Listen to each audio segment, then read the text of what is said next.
All right, Motown Rundown. Today is Thursday, January 11th. It is the biggest Motown Rundown of our lives in the 6 years. How long have we been doing this?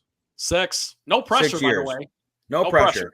No pressure. Biggest Motown Rundown in the history of our lives, in the history of the podcast. This will be our debut on YouTube, even though I did say this 2 to 4 to 5 episodes ago that we would be on YouTube.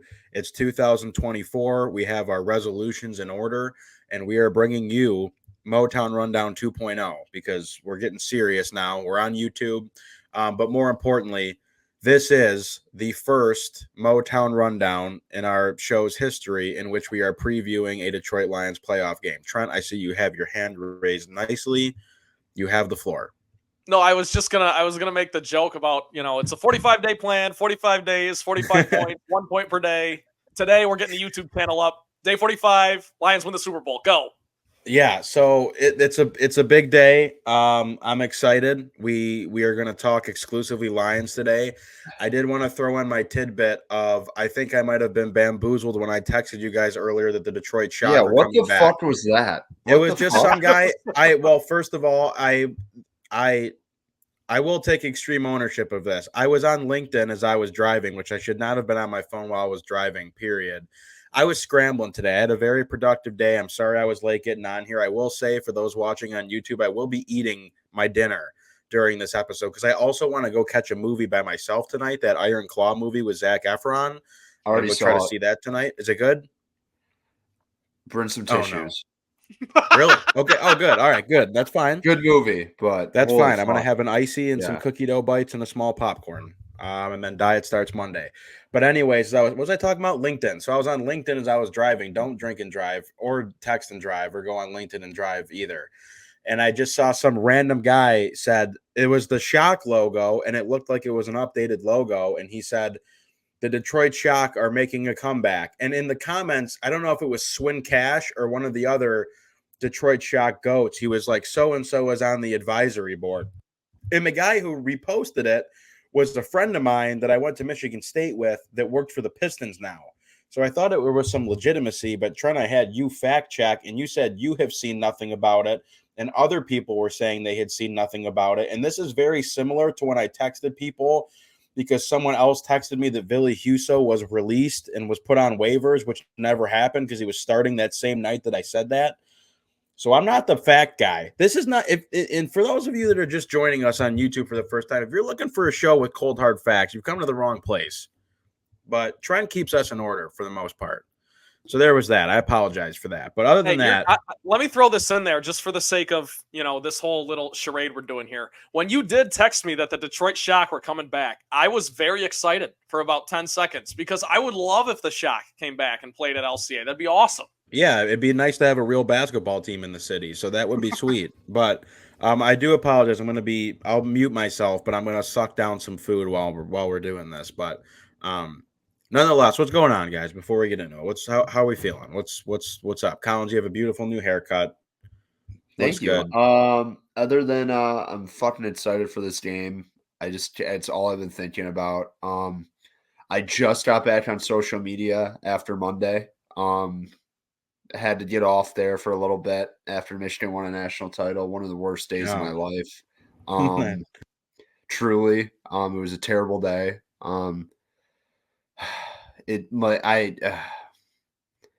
It's like seeing it's a legit nightmare coming true. Just seeing Michigan football actually win something meaningful, and they've done it the last 3 years, and to actually win a national title, it just makes me sick to my seriously, a little part of me died on Monday. Like a little part of me did. But it's okay. Yeah, other than that, I mean, just pumped for this Lions game. I think this is probably the most buzz for, I want to say, I'm trying to think, like, other than like legit championship like games or like ALCSs, or like, I would say this is probably the most buzz in this city since like 2013 Tigers. Yeah. Like a team that actually can make some sort of run, and there's like stakes and stuff like that. Even when like the Winds were making the playoffs in the end of their streak, no one fucking thought they were doing anything. We all knew they were losing to Tampa or something like we'd be excited for the playoff games and stuff, but there has not been like true buzz around the city, and it's way different with the Lions since they haven't been there in 30 years. But in like the Metro Detroit area and stuff like that, there has not been a buzz like this for a team in the city since probably the 2013 Tigers, and it's exhilarating and terrifying at the same time. It sure is. Can we take a snapshot of the season as a whole before we go into all this playoff stuff? No, I'm just saying that's how I'm feeling. That's all. I know. I'm just saying I can, I'm, by the way, to answer Rab's question, I'm doing great. Life is good. I'm in Florida. Good. I'm flying to Detroit Saturday. Can't wait. Hopefully it doesn't get canceled because of any snowstorms or anything. Are you going in and out, Trent? Like you're going literally Saturday and then flying out Monday? Yep. Monday morning, by the way, at 5 a.m. So if the Lions win, I'm literally not going to sleep. That game's going to be wrapping up around 11. I'm just going to go to the bar and Uber to the airport. You're not working on Monday, are you? No. Okay. My bosses, by the way, they are incredible. I went to them. I was like, hey, now that I know when the Lions are playing, is it okay if I have this day off? And they're like, yeah, we assumed you already had your flight booked and everything. Like, we assumed you weren't coming in that day. So I was like fired up to hear that. Those guys are great. But that's awesome. I'm good as well. Rabs, how are you doing except for your movie? And then, I didn't mean to move us along quickly there. I'm good. Thank you for asking. I just celebrated a birthday. I am now 26 years old. Jahmyr Gibbs year. Jahmyr Gibbs year, which is fine, I suppose. Had a little bit of a panic attack day of, just a lot of life coming at you fast, but a lot of how was Phoenix? How was Arizona?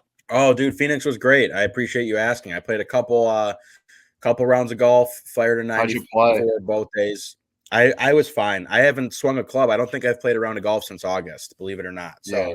I played well. I thought I was happy with how I played. I fired 2 94s. I played at Grand Canyon University's golf course, and I played at a course called Whirlwind, which is beautiful. But got to spend some time with family, hit a hike, watched a lot of football. My Uncle David just put in a beautiful kitchen in his backyard with a couple different grills and a big TV set up and stuff. So it was great to watch the last week of football, doing that. Ate some good food. Got to see the sun. Went to a Coyotes game, which was sweet to see NHL hockey that close at Mullet Arena. That was awesome. But it was kind of weird, the weather. The last day I was there, it was like 45 and was raining and not a lot of sun. So, but nonetheless, it was a good time. But now I'm back, kind of trying to get back in the swing of things here. And, I figure there's no better time to start my New Year's resolutions and to really get dialed in with life here than 2 to 3 weeks into January. So no time like the present, but things are good. I appreciate you asking. So Trent, yeah, we're only doing Lions today. I don't think anyone would blame us for that. And I know we have a lot to catch up on other fronts. The Pistons are right back to their losing ways. So, we're not missing much there, and there seems to be no sign of life in that entire organization to make any sort of respectable change. So we're all good on that front. But as far as Lions football goes, Trent, I know you want to bring us a handful of minutes here of just the season recap to bring us into wild card weekend as we tee up Rams at Lions on Sunday night at Ford Field. We will talk all the theatrics with Matthew Stafford coming back home, the game itself, the outlook of the playoffs, this, that, and the other. Do not fret. But before we get into it, Trent, let's catch us up to speed here on the season that was a 12-5 Detroit Lions team winning the first NFC North Division title since before we were born. Yeah, Rabs, you kind of mentioned that, we'll have plenty of time to preview the playoff game. This is the first Motown Rundown ever where we're previewing a playoff game, hence us making this a big production and putting this on YouTube. How are you? But, 2023 season, 12 games, ties the most for the franchise record. NFC North for the first time ever. First division title since 93. And just some stats that stood out, and then I want to talk about the Pro Bowl selections for a quick minute, and then we'll get into what everyone really cares about, which is the playoff stuff. But your 2023 Lions averaged 395 yards per game on offense. That was third in the NFL behind only the Miami Dolphins and San Francisco 49ers, and the Lions were less than 10 yards per game behind them. So this offense is, in case you needed further confirmation, as good as it gets. The Lions were second in passing yards per game, only behind Miami. I find it objectively hilarious that Dak Prescott and Brock Purdy were in the MVP conversation all year. I'm not saying Jared Goff should have been. I'm just saying that speaks to the clown show that has become the MVP. It's all about the media circus. The Lions in 2023 were also just the second team in NFL history to have 4 players score double-digit touchdowns in a season. Talking about St. Brown, Laporta, Montgomery, Gibbs. The other team was the 2013 Denver Broncos. If you're keeping score at home, Peyton Manning won MVP that year, and they went to the Super Bowl, lost to the Legion of Boom Seahawks. The Lions also this year set a franchise record 27 rushing touchdowns, and for a franchise that has had the greats like Barry Sanders and Billy Sims, and not to mention last season's NFL individual rushing touchdown leader, Jamal Williams, that's pretty remarkable. It speaks to how great this O-line was this season. And to circle back around on this real quick, just to put a bow on this, you have 5 Pro Bowl locks with Aiden Hutchinson, Penei Sewell, Frank Ragnow, Sam Laporta, and Jalen Reeves-Maybin on special teams. Now, if the Lions don't make the Super Bowl, they'll have 3 others playing in the Pro Bowl games because they've got 3 first or second alternates in Gibbs, St. Brown, and Goff. So, again, I texted you guys this the other night. Just kind of funny that the Lions had this many guys make the Pro Bowl. And I know the Pro Bowl is a clown show just as much as the MVP discussion is because, you've got guys. I think last year, Tyler Huntley for the Ravens was a Pro Bowler. Mac Jones has made a Pro Bowl. Mitchell Trubisky's made a Pro Bowl. So it's not that big of a deal. But in terms of just having these guys get voted in outright just speaks to how deep the team is, how great of a job Brad Holmes has done, and how fun of a season it was. And, that I just kind of wanted to bring that to light before we move on because everyone really does care about the playoff games as they should. But I want to give the team credit for what it accomplished in the regular season. It was pretty awesome. Did you guys happen to see I don't know who put these out, and I don't put much stock into these things, but there were 2 things floating around social media of as voted by the coaches or players of top coordinators this year. And Yes. Aaron Glenn was the number 1 defensive coordinator. It's for players. And the players voted. So they like so what is it based on? Like coolness, like cool guy basically, factor? yeah. Who Okay. do you like Well, to then work not with? Not bothered by it. Okay. Yeah, fine. when I saw that, first of all, shout out Rob, avid listener. Also, maybe at Trent, I'm not kidding. He's bordering on you sicko levels. He might be worse. He's insane.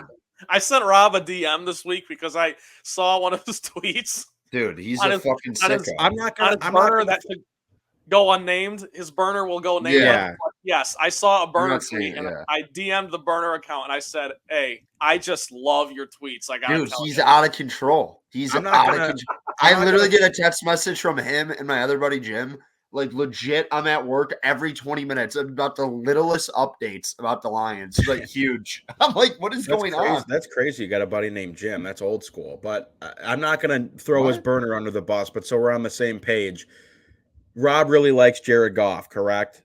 Yes. Okay, all right. Well, so that's I know- not what. I That's know why which I'm just. I know which What's it burner called? it We'll is. talk about that later and stuff. But I'm just. I don't know what I was trying to say, Trent. But we were talking about it. He's kind of like a Glenn defender, not a defender, but he's like he hasn't been that bad or whatever. He's like, look at this poll. I'm like, it's voted by the players. Like, what is that? Like, everyone loved Rex Ryan. He wasn't the best coach. Right. Doesn't Let's mean go he's eat a best fucking coach. snack. Great. Play. Hey, by the way, shout out Rex Ryan. He has been in the Dude, Lions he's corner wild. all season. Dude, Yeah, he's a love wild. been good. He's a wild card. First of all, that Hard Knocks of Rex Ryan is all time one of the best seasons of television ever. Yes. But yeah, dude, I don't know. I mean, what did they? Did they say anything about Johnson when all the coaches like Johnson or something? Well, I think, yeah, Ben Johnson was on that list too. He was like somewhere in the top 5, I believe.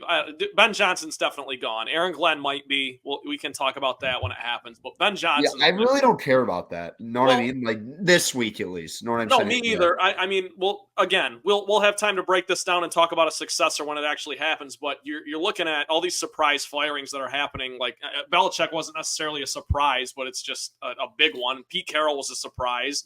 Mike Vrabel was somewhat of a surprise. Like the more firings there are, the more job openings there are, and Ben Johnson's on the top of everyone's list. So whether he should be or not, I don't know. He's been great, but not from the outside looking in. He probably looks better than he does to Lions fans themselves. But whatever, we can talk about that another time. How do we want to approach a Stafford thing? Does Rabs want to set the tone or Collins? I just want to say this before we start with Stafford and all Okay. this. Okay. We all liked and respected Matthew Stafford. No, I love Matthew Stafford. Thank you. That's what I was going to get to. Some more than others. In this podcast, what was that? About 2 years ago. First of all, there was never what's it called? When they traded Stafford, I think we were all in agreement it was a good move. And it's clearly been a great move. It's reset the franchise and put them in a really good position. And it was a great move for the Rams because they won a Super Bowl and they've been pretty successful ever since. But during the playoff run, I just wanted on the record that the dick riding, cock sucking behavior. Oh my God, this is a by children's a lot, show. not just Rabs, by some segments of this fan base for Matthew Stafford was out of control. I said it then.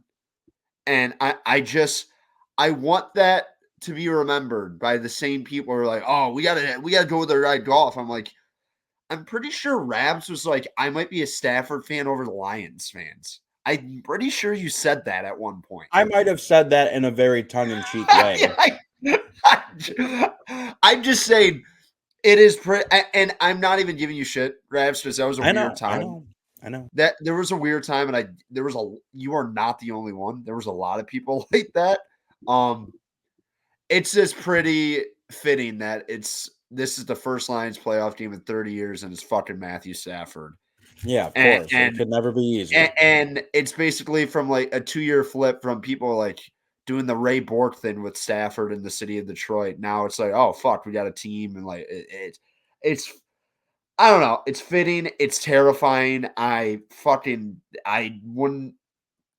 honestly think people are like losing to the Packers would be worse than losing to Stafford. I heard Big Cat say that on Pardon My Take. Completely wrong. Absolutely completely wrong. If Stafford beats us on Sunday, I will be broken for a while. And I don't know how I will be put back together. Well, it's a different kind of hurt, right? Because Stafford doing it would be like he brought us into this world and he can take us out. The Packers doing it would suck because we fucking hate them. That's the difference. No, 100%. That is a complete, but there is a difference. I agree with you, though. I agree with you. And I think we all agree with this. And I want your guys' take. Before we like get into the game and the hype of the environment and stuff, it's pretty fucking, it is like old school sports storylines where you got two guys who are traded for each other. And by the way, Goff wasn't traded for Matthew Stafford. Goff was a throwaway. He was unloaded. Yes. Yes. It was don't be like, oh, they swapped or like stuff like that. Like old school NBA trades where like Jason Kidd would be like traded for another guy, like for Stephon Marbury. It wasn't something like that.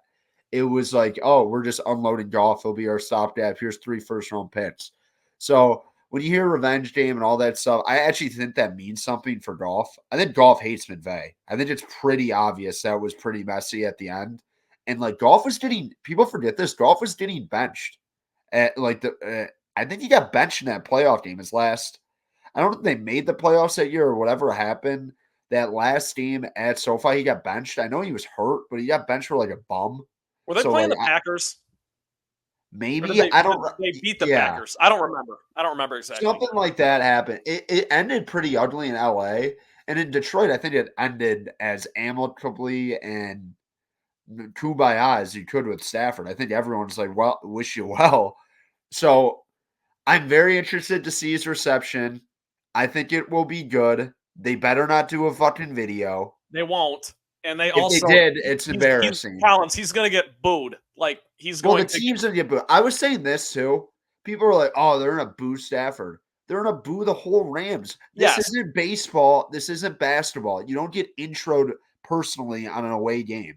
That's key. That's what I hate about how. So can I back up for a second, Collins? No, yeah, go ahead. But that's what I'm saying. No one is. Yeah, go ahead.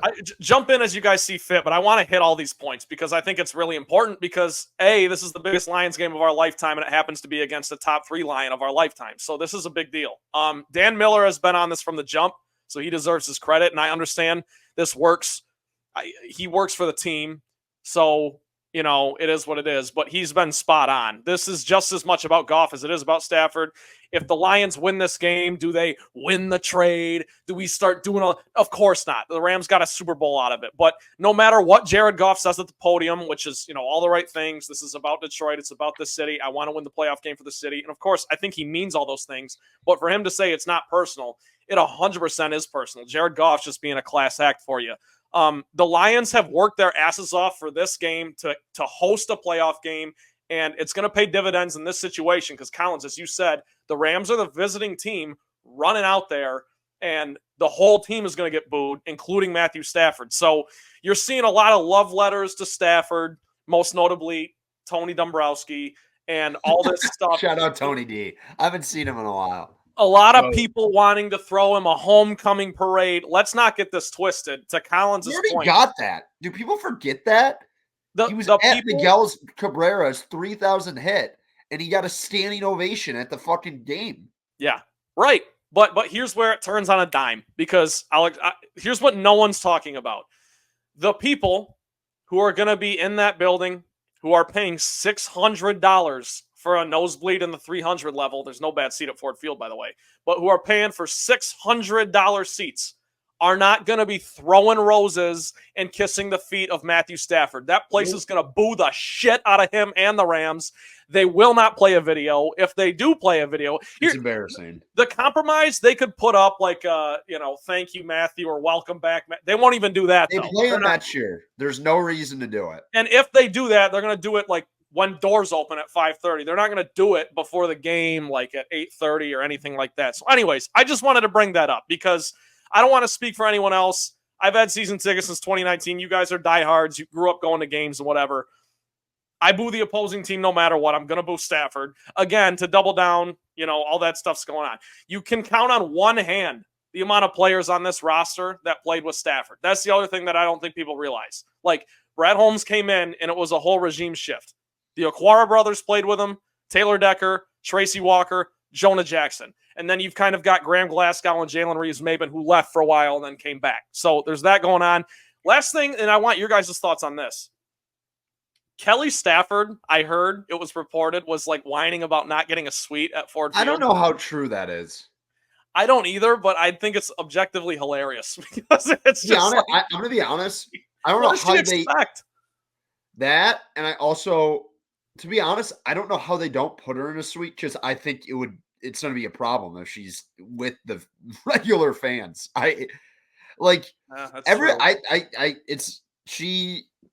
She's a character of her own. Know what I mean? And Stafford is beloved by the city. I don't think there's people who I don't think there's one person who doesn't like Stafford. They're like, he's whatever, or you don't really have ill will towards him.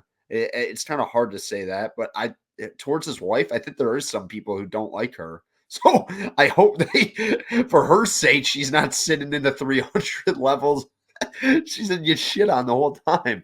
But yeah, the thing with Stafford, they're not going to boo him. They're not going to give him a ceremony, so they're not going to give him an opportunity to It's so much different in football. You just boo. It's more team oriented than him coming up for an at bat at a baseball game or starting pitching for when JV came back. Know what I mean? It's so much different, and they'll give him a video next year. They play next year.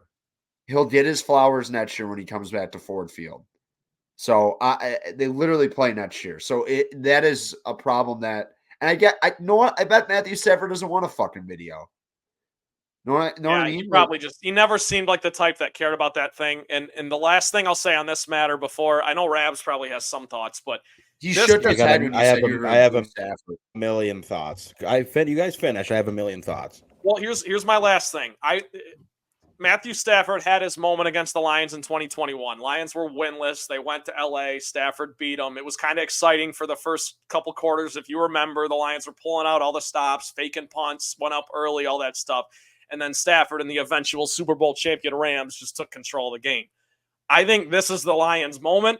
We'll talk about the game later, but this is the Lions' turn to Rabs. You use the analogy of, a couple years ago, the Lions maybe playing the Packers for the division in week 17 or 18. And, hey, you've had our number in the past, but hey, this is what I've got now. I've got all the Avengers. it's the Avengers scene where the sky opens up and they all come running in. It's the reinforcements. It's like, all right, let's dance. Matthew, half the fan base still loves you, of course. We all were happy to see that you won your Super Bowl, but that's all done. They're going to boo the shit out of the Los Angeles Rams as a team, to Collins's point, and Matthew Stafford isn't going to be able to hear himself think in that game. That's all. Oh, God, guys. Well, first of all, I have a lot to say. And as far as this week has gone with the Matthew Stafford thing, I truly, for I just haven't done it. I haven't tuned into the local media as much as I usually do on a given week. Not for any reason. And I think, honestly, if I probably were to listen to local media, I'd be very worked up, more so than I am right now. I did get a text from my buddy T-Wolves, award-winning listener, shout out, that the national media is not giving the Lions a chance in this game, whatever. And the storyline is great. As far as theatrics and drama and theater, it's a tremendous storyline. I haven't really dove into the media scene as far as this is concerned. To address whatever was said from my point of view when this trade went down, you guys know how I am with Matthew Stafford. I was the biggest Matthew Stafford apologist of all time, because I would have to listen every day to 97.1, and people would call in and blame the ineptitude of this team on Matthew Stafford, a guy that, with all the clips of him getting the wind knocked out of him and separating his shoulder and leading the Lions down the field and game-winning drives, and all the bums from Waterford that would call in and talk about Stat Padford and all this bullshit, I would defend the guy because he never went to the podium and cried. He never bitched. He laced him up every week. He got his ass beat consistently, playing for the worst organization in the history of any company to ever exist. And he didn't say boo about it. So I was always frustrated with the people that would pin things on Matthew Stafford as this team can't get over the hump because of him. So when he was traded to the Rams, I think we all agreed, shake his hand, let's move on and enter this new era. And yes, I was in this in-between period of watching my favorite athlete ever, who I'm not going to apologize because he's my favorite athlete ever. I'm not. It's one of the craziest things ever, but go ahead. Okay, sorry. That's my. I'm not. No, I'm not sorry. You just made me fucking apologize. I can't believe as big of a hockey guy as you are, it's not like that's what I. Okay, well, yes, Steve Yzerman is my hero. Everyone knows that. But so don't say things like you love, like Matthew Stafford's your favorite athlete of all time. He's my favorite Lion ever. Is that okay? Okay, that's fine. That's fine. Okay, he's my favorite Lion ever. But as somebody that I grew up cheering for as a kid, because he was here when I was a kid, you're goddamn right. I wanted to watch him succeed in LA. And so when that whole thing was going down, I was never like a Detroit Rams guy. Like, anyone that wants to pin that bullshit on me can take that right back, because I was never a Detroit Rams guy. I just wanted to go. We're gonna have to. Someone's gonna have to go listen to one. You can pull it up. I'm not debating that I was vehement. I don't think you were, Rabs. I'm just saying. I just know. Remember. All I wanted was argued about it for a month. I know. I wanted to see Matthew Stafford succeed and show everyone that, yes, he went to a better organization with a better coach, with a better team around him. But I just wanted him to get his Super Bowl because I thought that he deserved it. And I got to look at everyone that told me I was crazy and Stafford's the problem. He's not good enough. He has to go, yada, yada, yada. Well, there you go. He won his Super Bowl. He shoved it up your ass, my ass, and everyone else's ass that he could do it. And so now I would like to make the declaration so we're on the same page. I will always love Matthew Stafford. I always root for him. I love to watch him play. If anyone out there thinks there is any part of my body that like spitefully wants to see the Rams win this game because of Matthew Stafford, you're wrong. Because my point was already proven when weeks after going to a new team, he won a fucking Super Bowl. So that point has been proven. There is no, I want Stafford to come back in here and show all you clowns what, like, everyone knows he shut everyone up. And what I'm frustrated with in having this conversation, yes, Trent. No, real quick, I was going to throw in, you're going to be at the game. And this is just my point of Yes. the people who are at the game don't give a shit about Matthew Stafford in this game at all. Yes. And so to your point, Collins, do I think there needs to be some pregame ceremony 5 minutes before the anthem with the video? No, I don't think it would be appropriate. There's no reason to, because this moment in the what this represents for the Lions is bigger than Matthew Stafford. Yes, I agree with you. Next year when they host the Lions, if Matthew Stafford is still playing professional football, he deserves to have a ceremony. He deserves to have his number retired by the organization. I don't care they didn't win anything here. That people have done much less for this team that have been honored. So we can get into all that at a different time. Only thing that Lions fans need to do, because for you guys to make the declaration that I should be going to this stadium and booing Matthew Stafford and the Rams, I'm not going to stand. Dude, I have, like, if what Rabs, you boo anybody. You boo anyone. I know, I know, but the moment when you guys talk about these moments in professional sports, for example, yes, perfect example Collins brought up. First at bat back at home, first starting pitching appearance back on the mound, and that person gets their moment. When Bryce Harper comes back to Washington, they boo the shit out of him. When Justin Verlander comes back to Detroit for the first time, he gets a standing ovation.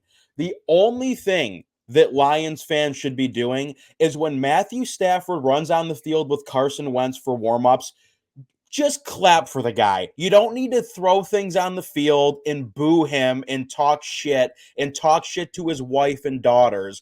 Anyone that I don't understand that aspect of it. Like, no, that's the wife and daughter thing. I never got that. It's very it's not. It's guys. It's really not that complicated. No, it's not. You boo them. You boo the team. You boo the Rams when Rabs, you boo the Rams. You don't need to be this, Rabs. I know, but I just when I just said there's it, when no Stafford, moment where he has an individual glare on him during this game. I just told you when he comes out of the tunnel with Carson Wentz for warmups, when it's just him and they put the camera on him because they will. I will be so disappointed in this fan base if it is raining down boos. People are going to boo him. You're going to be disappointed. But what, for what reason? What, and you They're guys, can I tell you explain that to me?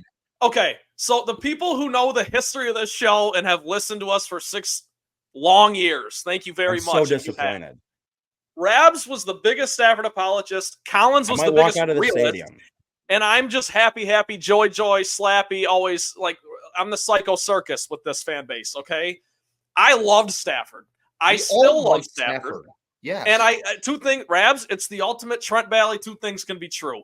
I love Matthew Stafford. I will boo him when he runs out of the tunnel with the rest of the Rams. No, it's two things can be true, and that when he gets because again, there's no pregame ceremony. There's nothing. Warm-ups an hour and a half before. Well, if anyone's in the stadium, you should cheer and clap for the guy. I'm not going to wear my Stafford jersey to the game. Number one, it's going to be super cold, and two, my dad asked me not to because all this, whatever, there's a bar in Detroit. Wait, you're going to wear your Stafford jersey to the game? No, I'm not. Did you think about it?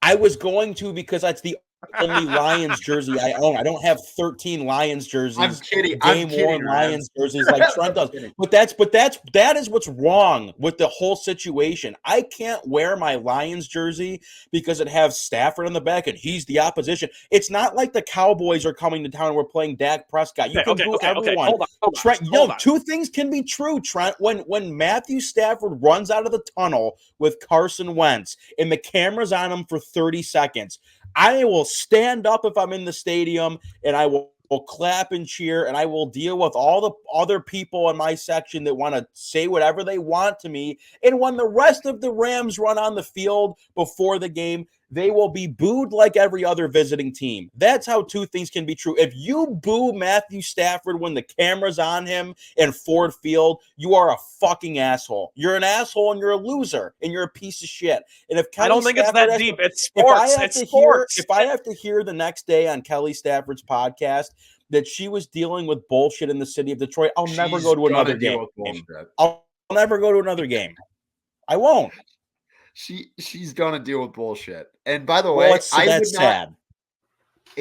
I don't think you have the scope of the first Lions playoff game in 30 years, first in the city downtown. I Detroit. have the scope. I know the scope. Any visiting fan base or fan is gonna get some sort of shit. Doesn't mean it's gonna be like aggressive or anything. That's just sports. And by the way, if they're doing a solo cam on like Stafford for a minute, I wouldn't boo either, Rabs. Why would I boo? I'm not gonna You stand up and shouldn't, cheer. but that's what you guys are saying. That's not what I'm saying. He's gonna get booed though. It's not like it is because what it he's is. the enemy, not because people don't like him, not because people don't appreciate what he did for Detroit. It's bigger than him. He's still a player. It's bigger than him. He's the enemy for one day and one day only. And for a fan base like us that hasn't seen a playoff win in our lifetimes as gentlemen in our mid-20s, this is a big deal. So, yes, I can appreciate Matthew Stafford. If the Rams do beat the Lions, I will be pulling for Matthew Stafford because you know where he's going to be playing? He's going to be going to San Francisco. That is a bridge too far, Trent. I'll root for the Rams over the Niners or the Cowboys. I just can't handle Stafford winning 2 Super Bowls and we just have nothing. Okay. Well, then that's a different conversation. But does anyone else have any? Anyone? No, I don't think we have any much more. I think we got most of it. I don't feel heard. I don't feel heard. I don't know why I'm the only person. What do you mean you don't feel heard? You obviously because I don't understand why it's necessary to make this guy's life miserable. It's not out of hate. I'm not talking. It's not out of hate. I know, but you don't have to boo him. Did you hear his press conference this week? No. He basically said he welcomes it and he expects it because he understands what the history of that franchise is, and he understands he's the enemy. So he's well aware what's going to fucking happen when he steps into Ford Field. There's a shade of this as well, and I promise this is my last thing. And by the way, this is the one thing too. I'm not for booing him because he was a great Lion. He's probably like the 5th or like 6th best Lion ever. If you really go down the line, maybe a little bit lower. I don't know. I wouldn't boo him. I'm not saying that, but at the end of the day, they didn't win anything when he was here. Yes. So like, oh my God. No, Rabs. They did it. There's going to be people who just. All his fault. It's all his That's fault. not the point.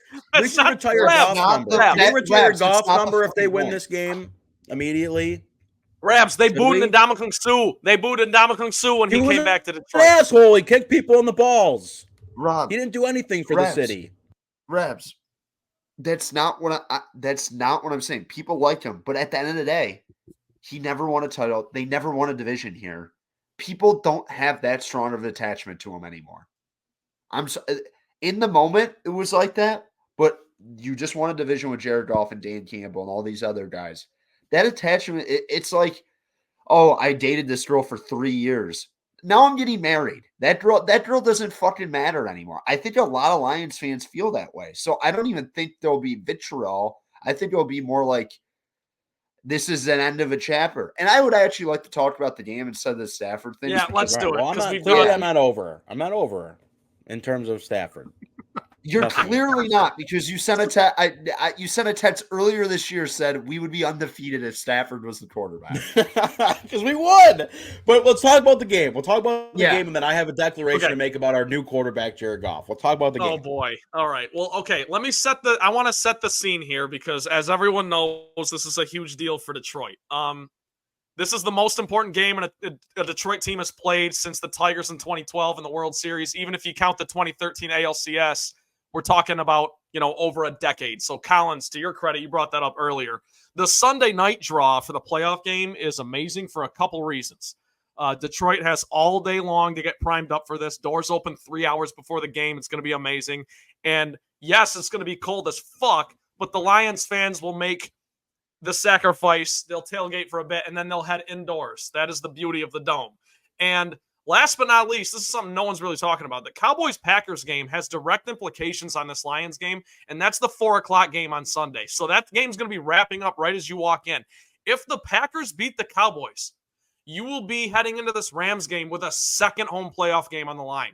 So if the Packers beat Dallas, which I don't think is going to happen, they're 7.5-point dogs, but it could happen. If that happens, there will be all the more motivation, all the more pressure to win this game against the Rams because you'll have another home playoff game. So real quick, the three of us will discuss our plans for tailgating and bar hopping, what have you, when we're downtown later. But to any of you who are listening to this, who are friends and family, or God forbid, we just have a fan out there who we don't know, or a listener who's been with us since 2020, reach out. I want to see everyone. I want to have a beer with everyone. This is going to be an unforgettable experience. And with that, I guess we can, unless you guys have thoughts on that, we can roll into the actual game. Yeah, it's going to be awesome. And MLK Day the next day, a lot of people don't have to work. So it's going to be primed. And we'll talk about the game when we talk about the net. It's going to be a crowd unlike any other crowd. And I'm super jealous of you guys. You get to go to the game, but I'm telling you, it's going to be, out of control. That building, I don't think, and I think the people who listen to this podcast obviously have either gone to a game or they root for the Lions and they have an understanding. I think on a national perspective, you will see a lot of people like, what the fuck is going on there? Because it is truly a loud building on regular season games.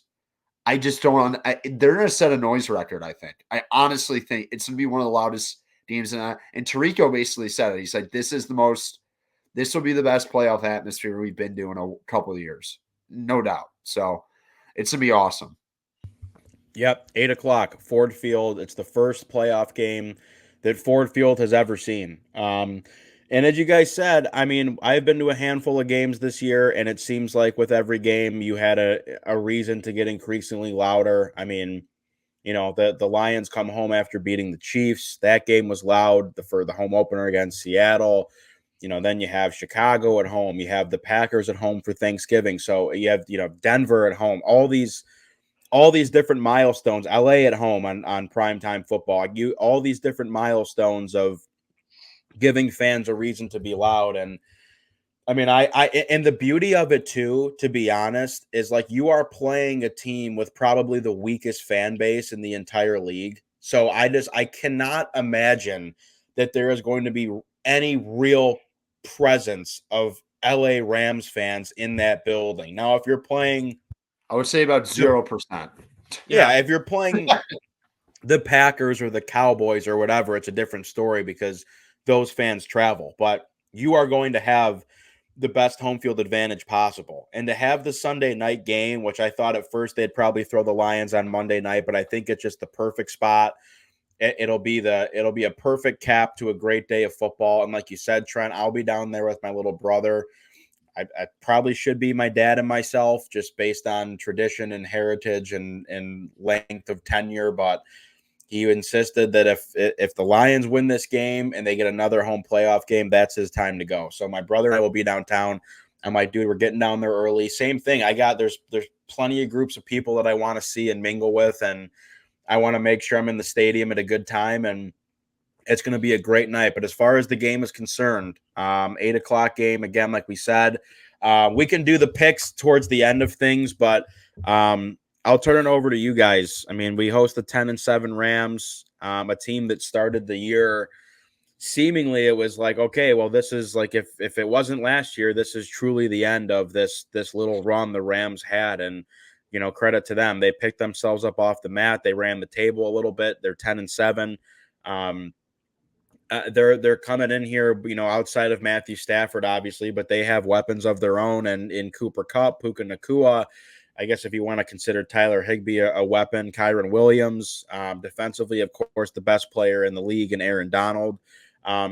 So I look at this game, like, I don't know if you could find a playoff matchup that has two more evenly matched teams, just from the standpoint of construction and personnel, and obviously the storyline being what it is, this Jared Goff revenge game. And like, I don't like, there is no angle to this in which Matthew Stafford, I think, has anything to prove to Lions fans. Like, he's won his Super Bowl. I don't think there's any angle here that you can work of it's a revenge game for Stafford. Yeah, it's a homecoming, but it's not a revenge game. And like you guys said, next year they play the Rams at home. So if there's any type of ceremony, this, that, and the other, whatever, I would expect it to come next year when he can have a more gracious welcome. Now, if the Rams beat the Lions in this game, I don't know how gracious of a welcome that will be, because I think everyone will turn and be like, all right, fuck this guy. Like but again, he brought us into this world and he can take us out too. So as far as the game is concerned, I mean, we know what Matthew Stafford brings to the table, and we know the deficiencies that this Lions defense has. And the name of the game is going to be getting to the quarterback. You cannot allow Matthew Stafford to sit in the pocket and have time. We know when Matthew Stafford is at his best is when he has the protection and he can dink and dunk on you all day long, up and down the field. It is going to be a matter of flushing him out of the pocket, forcing him to make those sidearm wonky throws. And am I confident that the Lions have the personnel, just based on how this year has gone, to bring that to the table? And I think against an offensive line that doesn't really scare me and what the Rams bring to the table, I think the Lions are going to be able to get after him. And if you can make Matthew Stafford uncomfortable, if you can make him move, if you can force those sidearm throws, that's where he gets into turnover trouble. But again, if he's going to have all day to throw, he will dink and dunk all over you because he is that good. He has some tremendous weapons. I think weapons that probably outlast what you have defensively in the secondary. And on the offensive side of the ball, I mean, the Rams have been a solid team defensively for the last handful of years. Aaron Donald is a problem for everyone. And I think it truly is going to come down to how efficient this offense can be against this Rams defense. I have enough confidence, and maybe it's because of a lack of confidence of what the Rams bring to the offensive line. I have enough confidence in this defense that they can cause problems for Stafford. It's going to be loud. It's going to be probably the greatest home field advantage you could ask for. And I don't know if anything sets up better for this offense and Jared Goff. You're inside, you're in a dome, you're playing at home, you're not playing against an opponent that brings a tremendously loud or existent fan base as far as how they travel on the road. So, and you have your week to prepare, just like the Rams do. So the only thing I'm concerned about besides not getting to Stafford is this coaching matchup, because yes, Dan Campbell is a great football coach from the standpoint of how he motivates his players and rallies the troops and gets guys to get up to play. But from an X's and O's standpoint, clock management standpoint, that is not why Dan Campbell is here. And Sean McVay has been championed as one of the best and brightest young coaches this league has to offer. And he has been that way since he came into the league. And knowing Matthew Stafford, not that Matthew Stafford, was a part of this regime whatsoever, which I guess helps the Lions, but those are two cerebral assassins that you're up against. And so this, I think, is, in my final words here, it is going to be a tremendous game. I think it is about as even as a matchup as you can get. I think you can make the case for either team of why either team has the edge, and I think it's going to be a fantastic matchup. I'll get into the picks later, but that's my brief synopsis. We'll get to the picks later, and I do want to touch on Jared Goff to an extent, because all the Matthew Stafford jobbing that I've been doing over the years, and my relationship is pretty toxic with Jared Goff, and I have a couple things I want to say on that note that I'll get to at the end. But as far as your analysis of the game and what your expectations are, I'll turn it over to whoever wants to go first. Go ahead, Collins. I'm excited. I think your buddy T was said, I think from a national perspective, there's a lot of, I think the line's only 3. Right? Yeah. Is it 3.5, 3? Yeah, 3 points. I find entirely way too low. They're basically making a pick.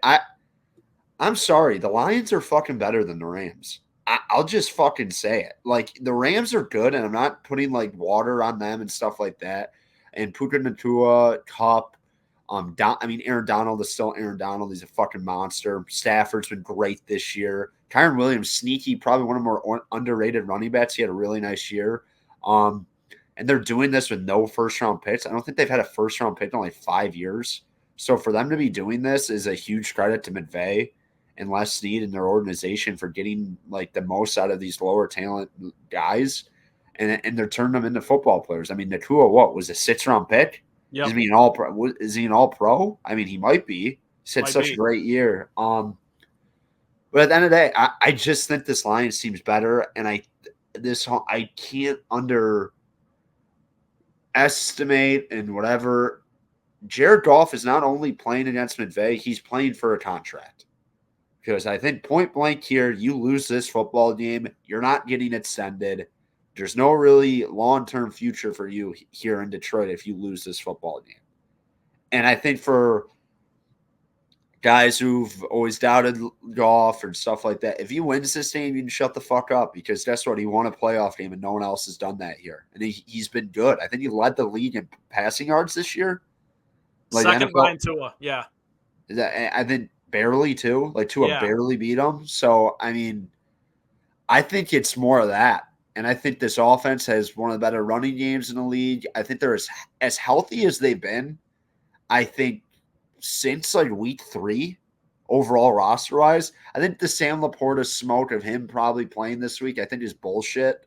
I think he's going to be active. I don't think he's going to be that big of a factor. Like, I think they'll use him to decoy, and I think the Lions are being smart about that. But I think it's mostly rely on Amon-Ra. I don't think Khalifa's going to end up playing. So I think you're going to end up on Amon-Ra, Montgomery, Gibbs, Josh Reynolds, Roberts. Brock Wright's back this week. J-Mo's back this week. But I don't see the Lions losing this game. And we're going to do the picks later. I'm sorry. And you know me, guys. There's a weird confidence I have going into this game. I think there's too many people drinking the Stafford and this Lions secondary, and they can get no pressure. And we've kind of seen some whispers the last couple of weeks of getting some pressure. Hutch has been really good the last couple of weeks. You're going to get James Houston back. You got Gardner Johnson back, who I think he's going to be playing more of a limited role. But if he's been great in the secondary, there's a lot of things good going on the defense in the sense that they're getting healthy.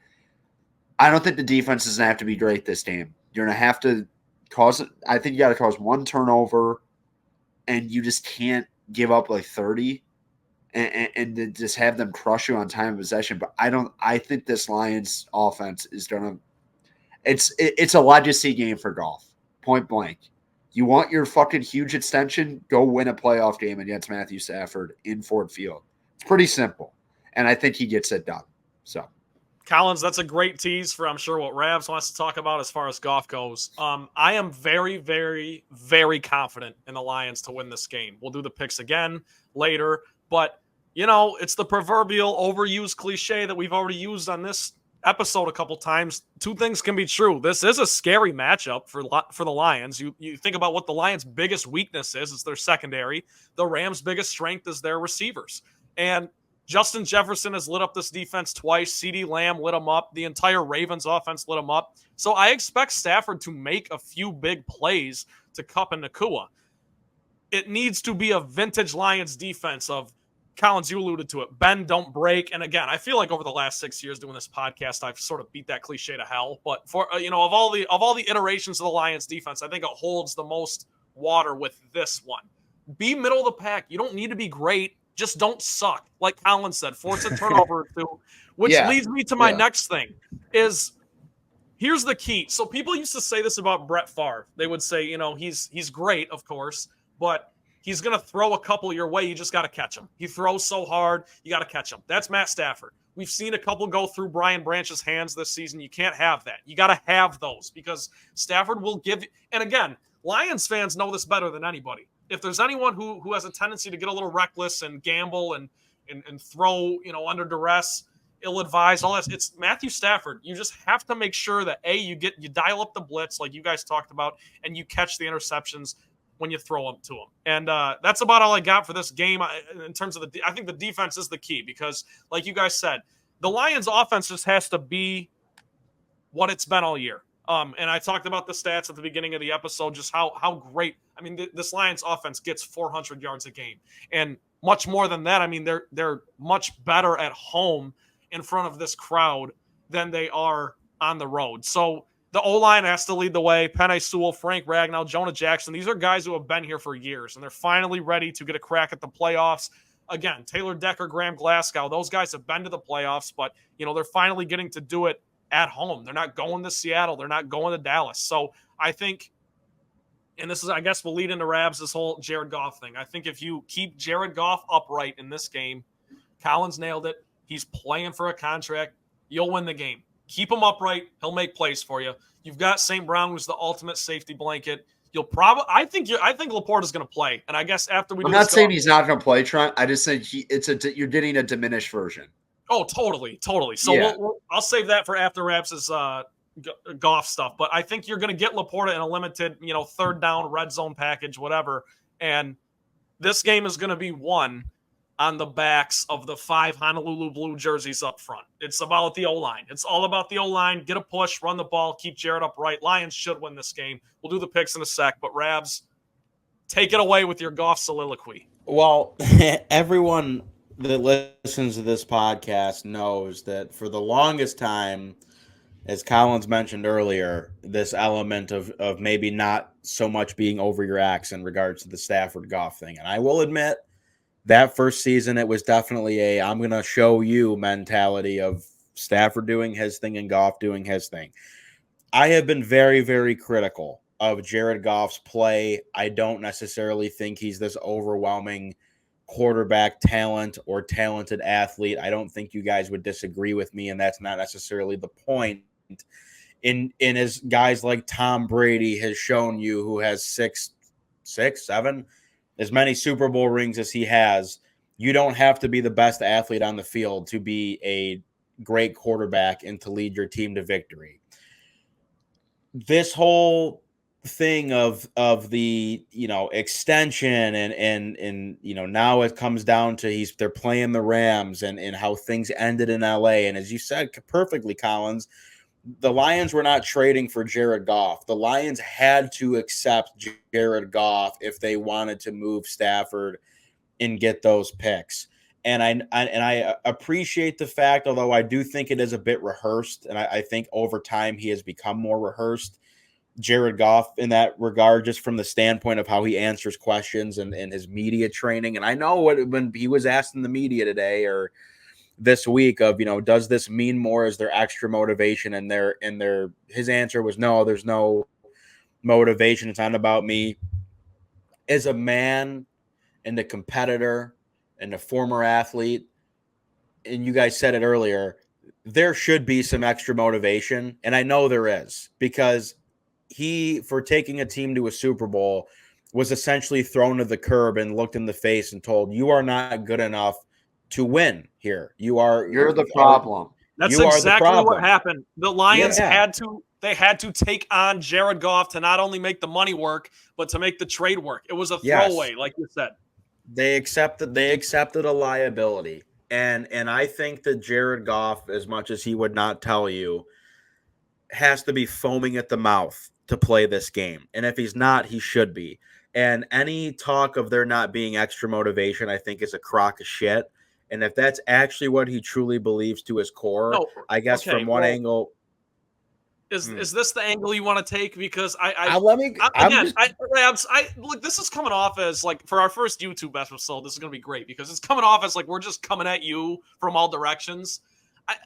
I think Goff does know there's an extra level of motivation. He totally is. He's just not making it about himself. He's avoiding the media circus. He's a former number 1 pick. He wasn't flashy then. He's not flashy now.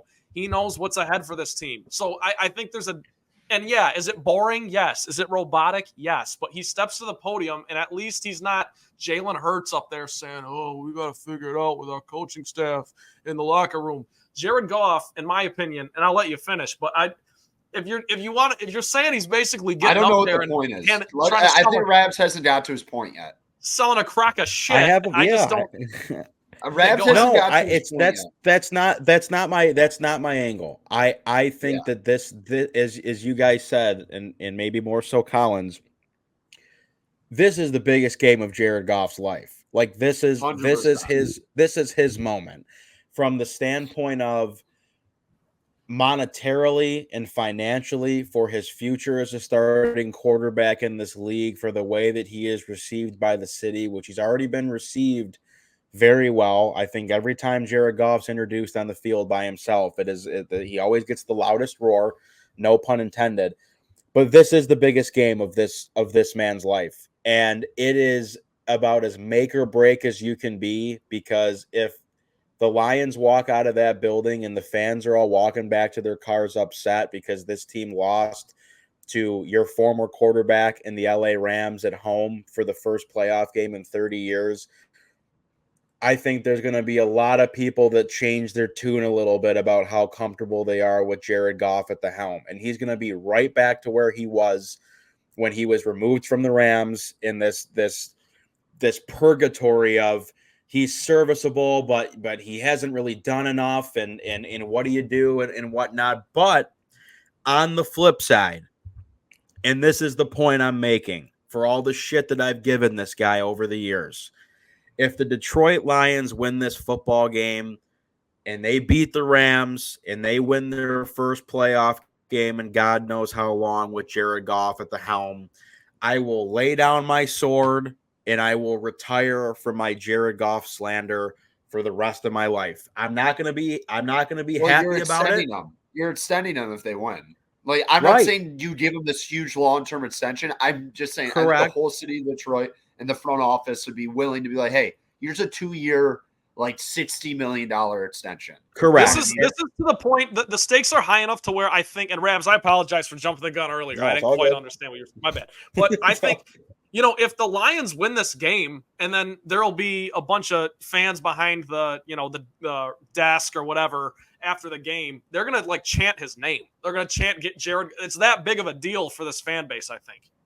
Yeah, this is the biggest game of his life, and I think he knows that, and maybe he's going to play, the cool Joe card of not letting it get to him, which if he can keep his composure and maintain his poise under pressure, then more power to him. But I want to be the first one to say, I mean, I'm the only one, I sit with my own thoughts and have my own opinions that I broadcast on this podcast, but I'll step off my stance of ragging on this guy and he's not good enough and you can't extend him. If they win this game, the Lions are more than welcome to do whatever they want with Jared Goff.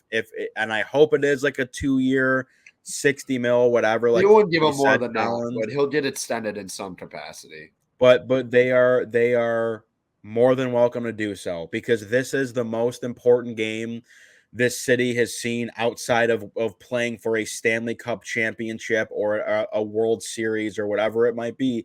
This is the most important game this city has seen in God knows how long. And if Jared Goff can defend home field and just get it done, just give these fans, it's one thing to get them in the building, great. It's another thing to give them something to cheer about on the ride home. And I'm more than happy to lay down my sword and retire from this shtick, which is not a shtick because I do believe in it, of this Jared Goff slander. He's not good enough. He's not the guy. You can't extend him. He is more than welcome to be champion in this city right in my face. I just want to lay that on the table now.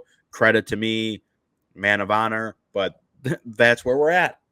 This is the biggest game of his life and mine.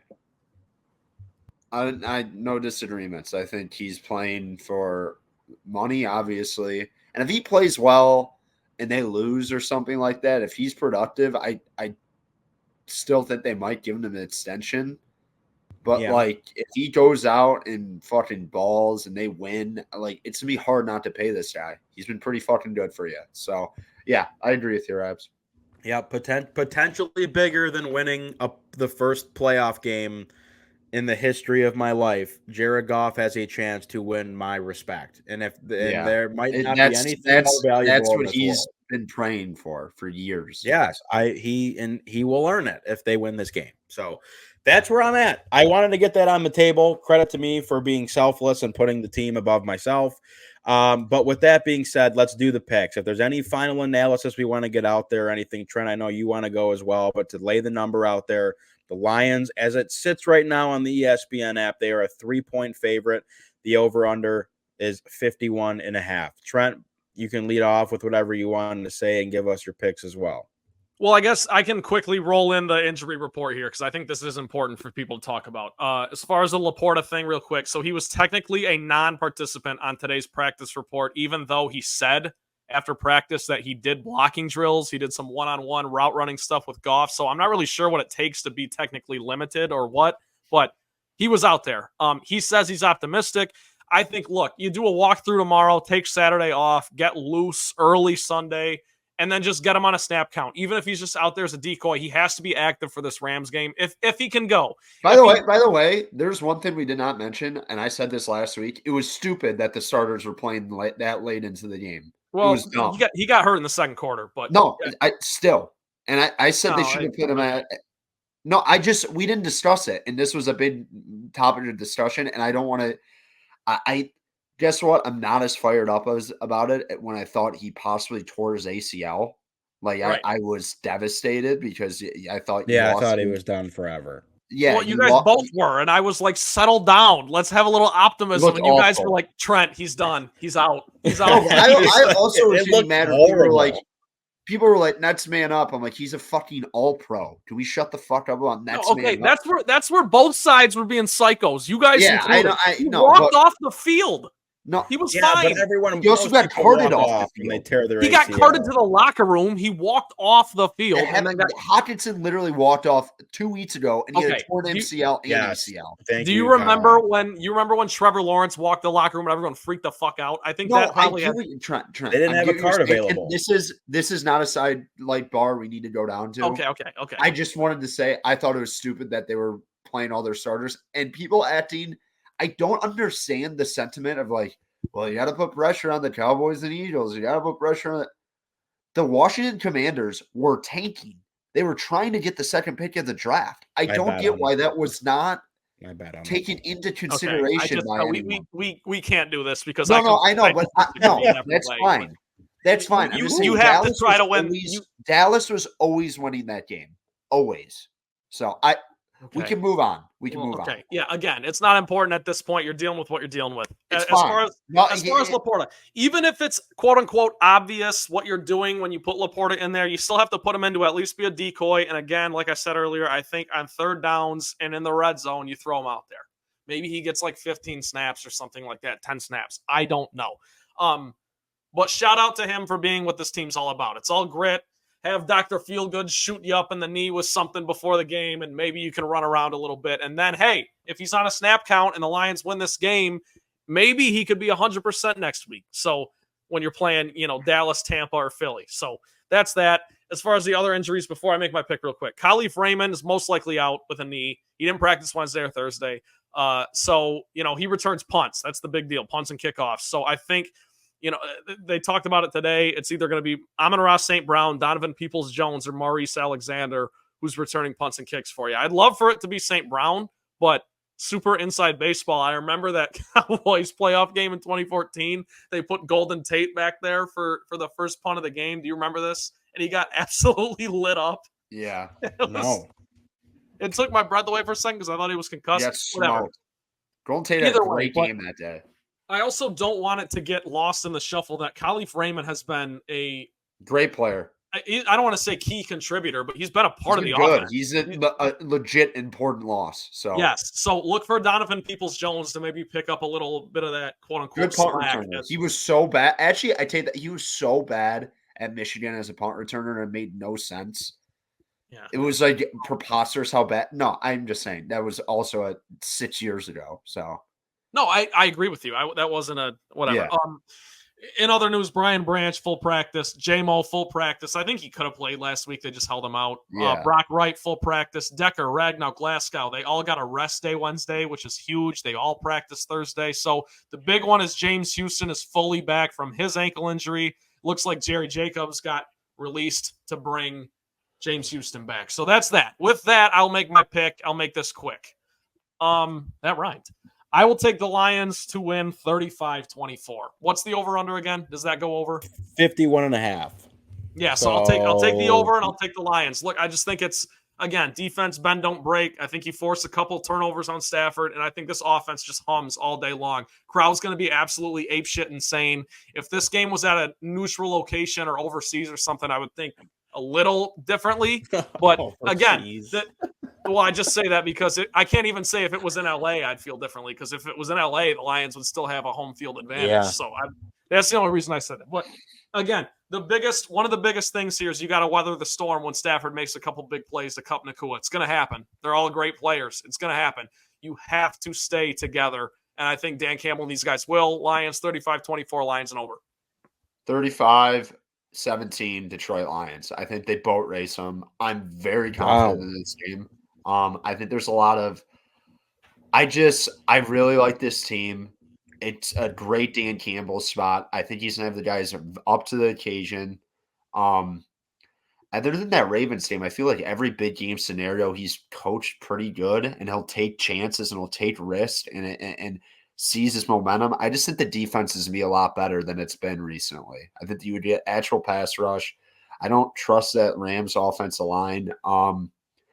And the one thing with Nakua and Kupp, they're not like the things that the Lions have kind of issues with in their secondary is like vertical threats. You know what I mean? These guys kind of work in the seams and shorter routes and stuff like that. They're not like game breaker type guys. They're like Jefferson and Lamb. Yeah, they're like death by a million cuts. And I think that kind of fits what the Lions actually are good at in the secondary, where you got a guy like Gardner Johnson who can play up there. You know what I mean? And play a little bit more physical. Yeah. So I'm not – I think those guys will still have nice days. I just think the Lions offense rolls. I find it hard to imagine anyone going in there and winning. I think it's going to be that good of an atmosphere. And I think the only concern – this is a concern I do have. I'm not really confident in Badgley. I still don't understand why they made that move. It was very bizarre. Like, Patterson wasn't that bad. I get that he doesn't have a strong leg or something, but Badgley missed 2 extra points the last 2 weeks. Like, not having confidence in the kicker in the playoff game is not great. So that is an issue. But other than that, I'm very confident in this Lions team. I think they're going to roll. Before I make my pick, there's 2 elements of this game, and Collins, you just touched on one of them that I am vehemently concerned about. Number 1 being the kicking situation. Priority number 1 for this team next year before addressing the pass rush is the kicker. That's it. I will not go another season with this bullshit of like, oh, we're gonna go with Badgley. Well, but their concern with Patterson was that he does not have a strong leg. They were not confident. They go for it every time anyway. Correct. You're right. You're right. So it does. So it made no sense why they did that. And so that is a good segue into what I am very afraid of in this game, and I don't mind it so much. Like, now that we're past the Cowboys game and we can kind of settle back down here, I am begging our head coach to not fuck the Lions in this game, because he at any given moment has the potential to make a decision because he can't get out of his own way with his emotion and aggression and whatever. And I know that's how the Lions got here, but it is okay to settle for 3, and it is okay to punt the ball, and it is okay to play the game the way that it is supposed to be played and be a bit more cerebral and not as much meathead. I just do not want to come on this podcast when we talk next week and have to discuss a bonehead or blatant mistake that Dan Campbell made out of whatever, frustration, anger, pride, whatever it might be. I just want the game to be clean. And if they lose, they lose, but I will take the Lions in this game. I think the Lions will win 31-28. I do think it'll be that close. And I think that it's going to come down to the wire. So depending on what line you get, I do think that if you're getting them at 3.5 or 4, I do think you're on the right side with the Rams. You have to give the Rams credit. Matthew Stafford has had a very good season. There's a lot on the line and a lot of storylines, and you know, there's pressure and all this that comes with this game. I think if you can get them at 3.5 or 4, you're on the right side with the Rams. But I do think the Lions win. I do believe that they're better. This is the pinnacle of the hungry dog runs faster game. Like, and I know that every year is different and everyone wants to win multiple Super Bowls and this, that, and the other. I don't care. the Rams have won their Super Bowl. They know that they are staring down the barrel of like, I don't know how these guys keep this team together every year. They're not going to be able to keep doing this for much longer. And they really, in the grand scheme of the league, have become an afterthought. Like no one talks about the Rams anymore after they've won their Super Bowl. So this game means more for the Lions. It means more for Jared Goff. It means more for Dan Campbell. It means more for the city in every way, shape, or form. And is a heart, hustle, effort, attitude guy, I think that stuff all comes into play here. And the Lions have the edge in all of those categories. And I think ultimately that's what the 3 points in this game comes down to. And I think the Lions win. So I'm going to go over. And I guess for the sake of, if we want to be generous, I'll die on the hill of taking the Rams as far as the point spread is concerned. But I do think the Lions win the game. And that's all that matters. And it's going to be a great atmosphere at Ford Field on Sunday. It's going to be packed. I'll be down there early. Trent, I know you will as well. Collins, it sounds like we'll see you down there. And all I ask is that we can just go home happy, because even if they advance and lose the next game, this will be such a monumental step for this fan base and this team and organization that any lingering SOL, whatever, and we always talk about it almost every week, like, you can turn the page officially and you can burn the other book. This is the proverbial going to Target and getting a $5 planner and starting the new year fresh. You can burn the other book. And if they get this done, I don't care what happens in the following weeks. We can cross that bridge when we come to it.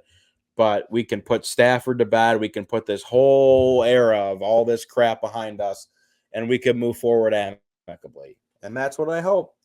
Rabs, it's the ultimate, walk by faith, not by sight. Everyone says seeing is believing, or they say that's not true. Let's see it. And a lot of people got to see it to happen. I believe regardless. I know you guys believe regardless, but seeing the Lions win a playoff game would do so much for this fan base and so much for the media and the fans around the league and the other players who don't give the Lions any respect. This is awesome. Last thing, Collins said something earlier. He thinks it's going to be a really special environment. He's 100% bullseye correct. I would pick the Lions if they were hosting the 49ers. I really would. It's going to be a zoo. I can't wait to be in Detroit and see you guys. And one pride. Yep, one pride. Defend the den. All right. Defend it. Gotta fight. Defend the den. All right, guys. That's all.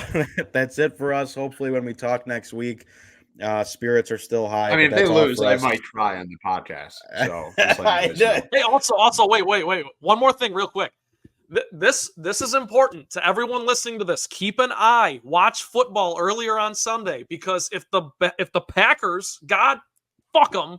By the way, I think the Packers could win that game. They could because the Cowboys have the Cowboys have a similar playoff pass as the Lions, and the Packers have a tendency to get a favorable whistle here. I'm just saying, the last time the Cowboys stole a game from the Lions, they had to play the Packers and got absolutely screwed. So we could be looking at, I'm just saying, keep an eye on it because it has direct implications. If the Packers win that game, you will be playing for a second home playoff game. And I'll already be booking my flight, walking back to the car after the Lions beat the Rams 35-17, as Collins said. That's all.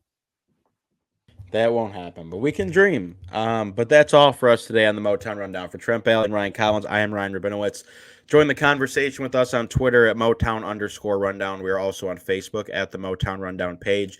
Do not miss a single episode of our show. We are currently exclusively streaming on Spotify. I vow to you that at some point this year we'll be back on Apple Podcasts. But the good news for you is that going forward, you can watch all of our episodes on YouTube. Make sure you subscribe to the Motown Rundown YouTube page. And that's all for us today. We appreciate you guys listening. If it's your first time or your 500th time, thank you for being here. Big week, big weekend. We love you guys. See you next time.